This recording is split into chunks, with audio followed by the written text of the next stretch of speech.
What's going on, sports card hobby family? We are back again, another day, another sports card video. I hope that everybody is having an amazing holiday break. We are almost to 2024. Can you believe it? Y'all fake, y'all busters. What?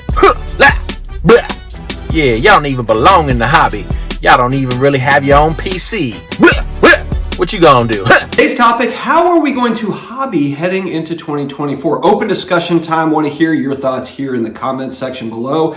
Huge shout out to today's video sponsor, DC Sports 87, a company that I have been selling cards through eBay for all of 2023. They make it very easy. Send them the package of the stuff. They put it up on eBay. They handle the payments. You don't have to ship. You don't have to package. You don't have to do all the nitty gritty stuff that goes into selling on eBay. They make it very easy. So definitely check out DC Sports 87. 2023 was such an up and down year for the sports card hobby, the sports card market as a whole, really.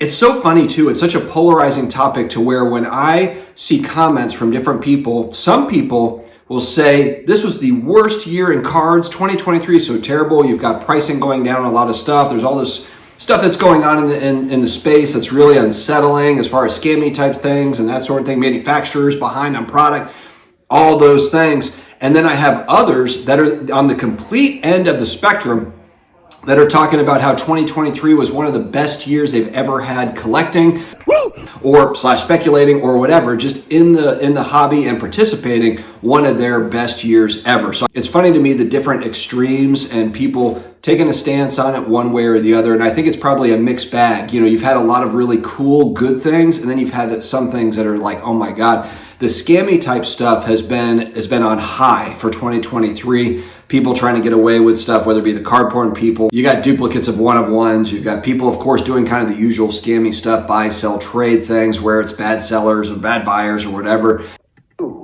Be the judge.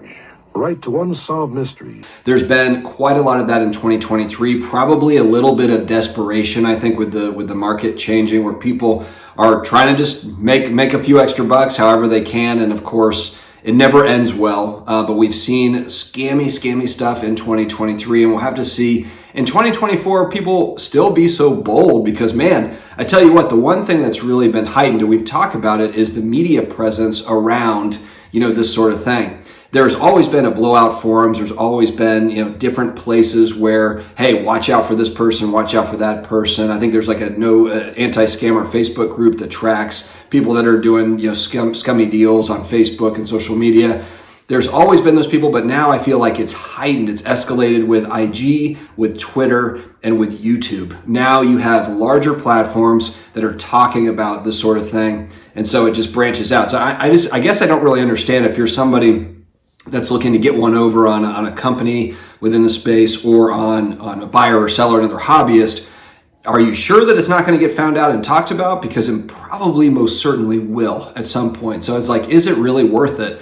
And the hope is, I guess, is just because there's such a heightened alert to these sorts of things across the board among many different platforms and many different people, that it happens less and less. I think that's kind of the whole self-policing thing that we're trying to do as a whole. I think as a hobby, we're trying to do it. We can't turn a blind eye to the weird stuff that goes on. And yeah, we can't report on every last little one, every last occurrence, but I think that we do our best as a community, and it's been pretty solid on that front. Cost for new product is still very high. We've seen that, and this is something that has really been a bellyache for hobbyists for years, really now. But on the flip side of that, singles prices have been dropping, and not just the older stuff that we collect, whether that be vintage or whether it be more older modern stuff, but even ultra modern stuff. You have high product prices, and then a lot of times you just you just wait, and then on eBay, the card that you're looking for, or on another auction site, it pops up there for you, and you can just buy the single. It's almost like, why buy the hobby box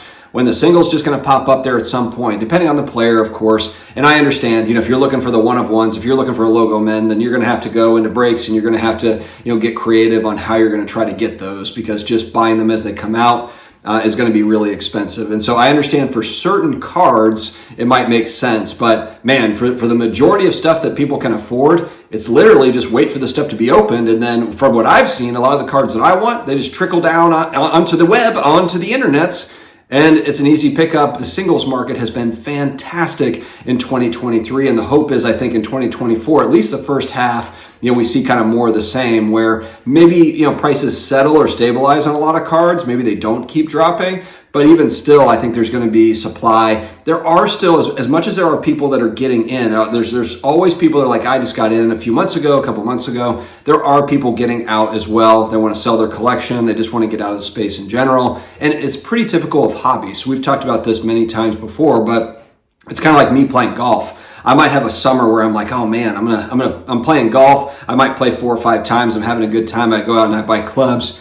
But guess what? It doesn't last. Life happens. Sometimes, you just have to give up certain hobbies and get into other things. Maybe it's a different hobby, or maybe, you can't afford golf anymore, or you just don't have time for it. I've got 4 kids. I don't have time to go golfing on the weekends. There's just other things that are going on. So, I think it's pretty typical of people getting in and out of hobbies. And that's what we've seen really, especially in 2023. People are getting in, people are getting out. It's a fluid type thing. Will we see more people getting in than getting out in 2024? That will be interesting to watch. What will it mean for the space as far as just overall interest, more mainstream talk? And, a lot of people do talk about like when, how can this go mainstream and when will it go mainstream? It's kind of that 10X, the participants type thing.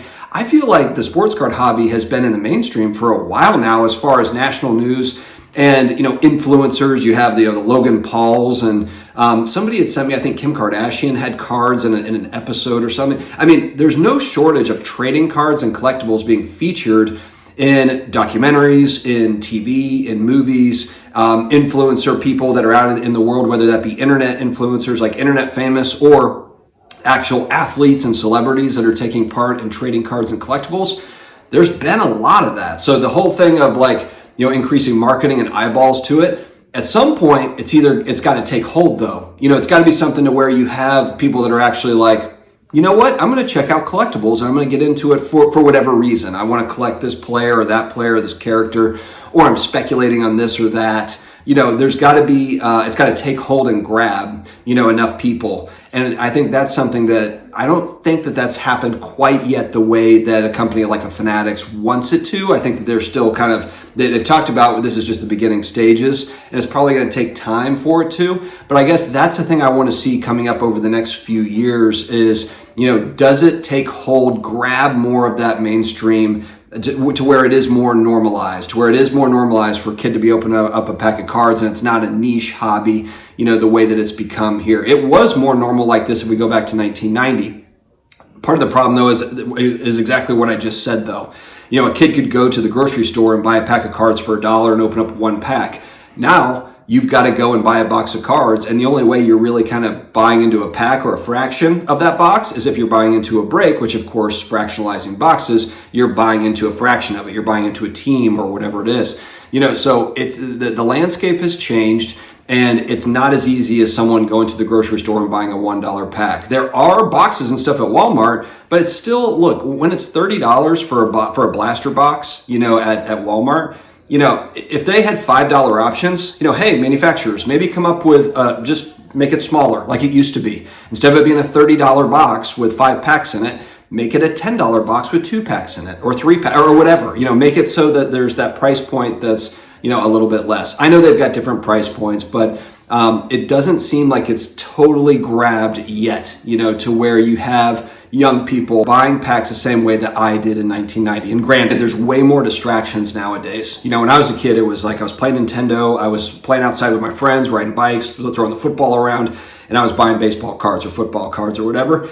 Now, of course, yeah, you've got the video games, you've got the cards, you've also got, all these other kind of distractions and things that are there for young people. So I think that's the thing that's going to be really interesting in 2024. How are you going to hobby, and is it more of an attitude thing?